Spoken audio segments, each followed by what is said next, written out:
Salut à tous et bienvenue sur ma chaîne YouTube. C'est un petit peu une première pour moi, j'avoue qu'habituellement j'ai pas énormément le temps de faire ce genre de vidéo. Après, aujourd'hui on vient de prendre 15 jours de confinement en plus. Là, plus trop d'excuses. Donc c'est parti pour créer un peu de contenu. À propos de ce confinement, ça va être le thème du jour. Je vais essayer de vous montrer aujourd'hui qu'on peut réaliser des super photos sans même sortir de chez soi. Bien sûr avec un peu de créativité, mais on va voir tout ça. Voilà, c'est le moment où je suis censé vous mettre une intro de dingue avec des images de folie aucun coin du monde. Mais bon, flemme.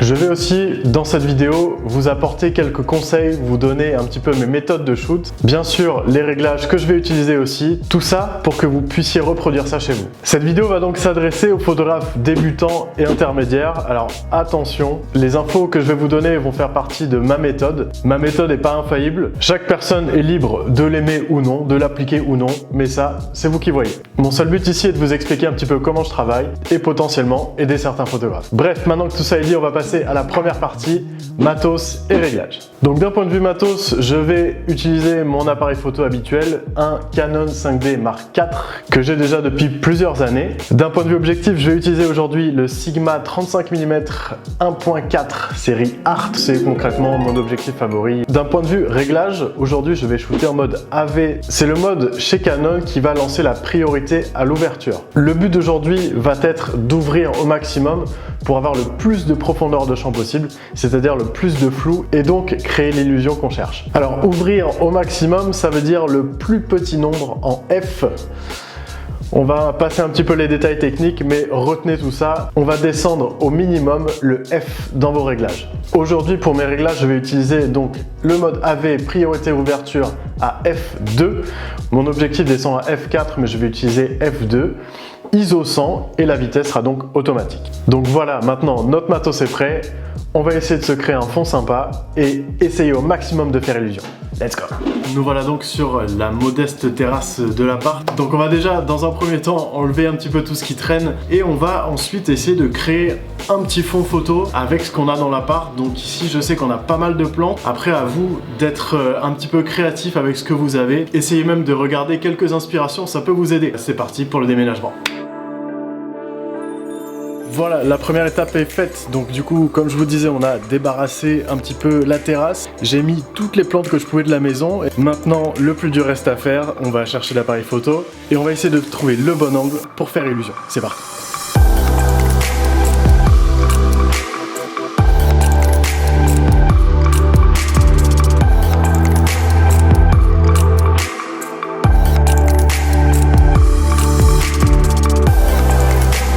Attends. En vrai, ça ne se passe pas du tout comme ça. Voilà, c'est ça. Je suis plutôt dans des positions improbables, pliées en 4 avec un petit pot de fleurs à la main pour essayer de trouver le bon angle. Mais bon, on y est. Voici les premiers résultats. Je suis déjà super satisfait. Donc ça, ce sont des photos brutes, sans retouche. Et bien sûr, si vous n'avez pas de modèle, vous pouvez aussi toujours essayer de faire un petit peu de détails, comme sur ces photos. Pour vous expliquer un petit peu mes méthodes de shoot, je shoot très souvent dans ce setup ici, c'est-à-dire que Julie va être en position contre-jour, la lumière va venir vraiment ici, c'est notre réflecteur qui va venir dégager toutes les ombres et c'est ça, la lumière blanche que vous voyez, je shoot jamais au flash, c'est que de la lumière naturelle, donc c'est ça qui va donner cette belle lumière, cette belle diffusion, c'est notre ami le réflecteur, ça coûte rien du tout, je crois que celui-là vaut 15 € sur Amazon, je shoot toujours avec la face blanche qui donne un côté beaucoup plus doux que le côté doré et argenté. En schématisé, vous avez le soleil derrière ici et le réflecteur bien à l'opposé du soleil pour venir dégager l'ombre. Donc le plus important dans la photo, c'est de gérer sa lumière. Même si vous n'avez pas de réflecteur, vous pouvez utiliser un mur blanc. Un mur blanc, une porte blanche, peu importe.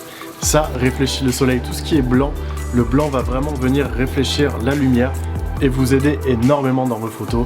Mes premiers conseils pour les débutants, ça va être, avant même de pouvoir régler parfaitement son appareil photo, gérer votre lumière. Avec une très belle lumière, vous allez pouvoir faire des très belles photos, même juste avec un iPhone. Voilà, donc on est reparti sur une dernière série et je pense qu'on a la photo. Voilà, je suis très content du résultat. Un petit coup de Lightroom, un petit coup de Photoshop et voilà le résultat final. Avouez qu'on se croirait plutôt au Nicaragua ou je sais pas dans quel pays tropical et pas sur une petite terrasse d'un appartement. Mission réussie. Voilà, notre vidéo arrive à sa fin. J'espère qu'elle aura aidé certains d'entre vous. Maintenant, c'est à vous de jouer. Vous pouvez pas me dire que vous n'avez pas le temps. On est tous en confinement. Il faut rester chez vous. Donc, faites marcher un petit peu votre créativité et je suis sûr que vous allez avoir des super rendus. J'attends bien entendu tous vos retours en commentaire. Je pense qu'on va essayer de créer un petit hashtag pour que je puisse voir un petit peu vos créations. Qu'est-ce qu'on pourrait dire comme hashtag? Allez, c'est parti. On crée le hashtag Confilusion. Confinement, illusion, confilusion. Boum! Ok, donc si vous voyez cette vidéo, que vous voulez vous entraîner en confinement, que je puisse voir un petit peu vos créations, utilisez ce hashtag, je me suis directement abonné. J'irai regarder toutes vos photos là-dessus. Concernant cette chaîne YouTube, je vais aussi vous préparer une vidéo de la retouche Lightroom que j'ai appliquée sur ce photoshoot. J'essaierai d'en créer un petit preset. Pour ceux qui ne savent pas d'ailleurs, vous avez toujours mes presets Lightroom gratuits dispo sur mon Insta, je vous mettrai le lien dans la bio. Voilà pour cette vidéo, je pense que j'ai rien oublié. On se retrouve très vite pour une prochaine vidéo. Ciao!